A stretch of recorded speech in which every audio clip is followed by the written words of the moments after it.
নৌসেনাদের শ্বাসরুদ্ধকর ১১ ঘণ্টার অভিযানের পর উদ্ধার হওয়া বিধ্বস্ত বিমানটি বিমান বাহিনীর কাছে হস্তান্তর করা হয়েছে। গতকাল মধ্যরাতে পতেঙ্গায় নৌবাহিনীর কর্মকর্তারা সেটি বুঝিয়ে দেন বিমান বাহিনীর কাছে। এর আগে দুর্ঘটনাস্থলে টানা অভিযান চালায় নৌবাহিনী। তাদের একাধিক জাহাজ বিমানটির সন্ধানে নামে। এতে ব্যবহার করা হয় সোনার প্রযুক্তি। সন্ধ্যার দিকে অবস্থান শনাক্তের পর রাত ১০টার দিকে সেটি উদ্ধার করে আনতে সক্ষম হন নৌ সদস্যরা। তবে পুরো কাজটি ছিল বড় ধরনের চ্যালেঞ্জিং। এখন বিধ্বস্ত বিমানটি পরীক্ষা নিরীক্ষা করে দুর্ঘটনার কারণ উদ্ঘাটন করা হবে।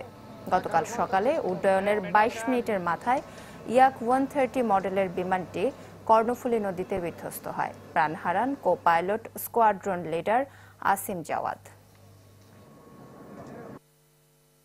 রিভারে বা সমুদ্রে যে কোনো উদ্ধার অভিযান জোয়ার ভাটার সাথে এবং ওয়েদারের সাথে অনেকখানি সংযুক্ত, যার ফলে আমাদের ইচ্ছা সত্ত্বেও আমাদের কয়েকটা টাইড বা একাধিক দুইটা টাইড বা জোয়ার ভাটার জন্য আমাদেরকে অপেক্ষা করতে হয়েছে এবং আমরা শেষ পর্যন্ত বিমানটির ধ্বংসাবশেষ উদ্ধার করতে পেরেছি এবং ইতিমধ্যে আমরা সেটা বিমান বাহিনী প্রতিনিধির কাছে হস্তান্তর করেছি।